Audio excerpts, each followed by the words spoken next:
Hi, my name is Lantz. I'm in 8th grade. I go to Southeastern Junior Senior High, and this is my second year in Science Club. Hi, I'm Abigail Shaffer. I'm in 8th grade. I go to Southeastern Junior Senior High, and this is my second year in Science Club. The title of my project is The Effect of Eutrophication on Euglena and Chlamydomonas Growth. People depend on fresh water for drinking and recreational activities. It is important for this aquatic source to remain clean.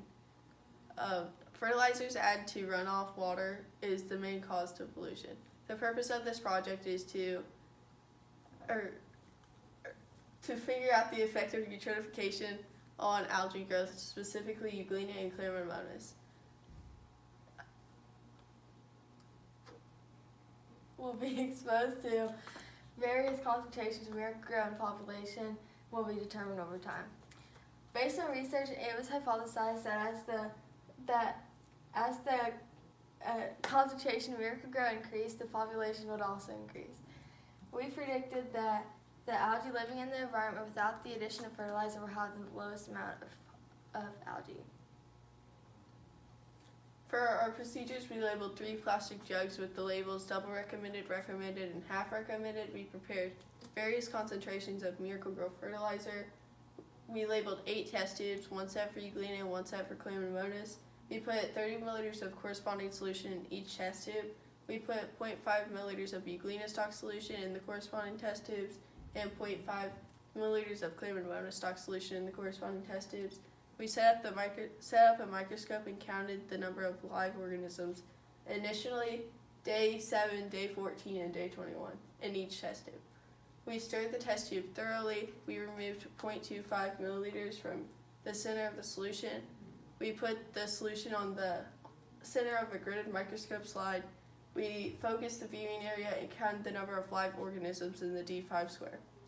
We recorded the results on data tables, used the above procedures to conduct 4 more trials, and calculated the averages and standard deviation and graphed the results using Microsoft Excel. Our independent variable, one thing through our project that changed was our concentration of Miracle-Gro, we had a control, which was no Miracle-Gro, half the recommended, and double recommended. Our dependent variable, which is the thing that was measured, was the algae growth, our Euglena present and Chlamydomonas present.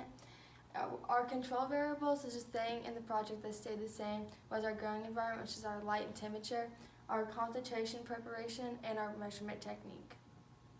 This graph shows the effect of eutrophication on Euglena growth. The y-axis is average number of living Euglena, and the x-axis is reading days. This graph shows that the recommended had the most and the control had the least. This graph is the effect of eutrophication on Chlamydomonas growth. The y-axis is average number of living Chlamydomonas, and the x-axis is reading days.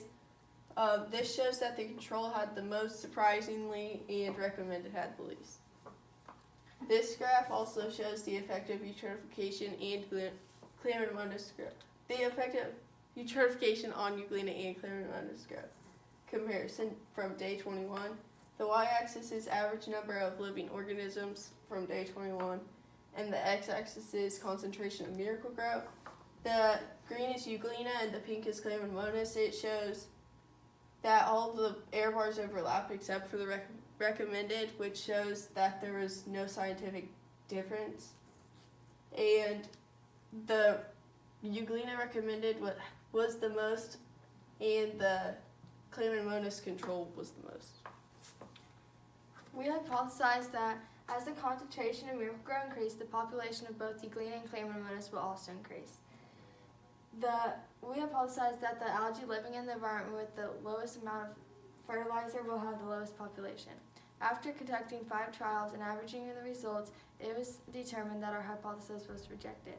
Overall, both species of algae had an increase in population over time, but this was not necessarily due to the addition of Miracle-Gro.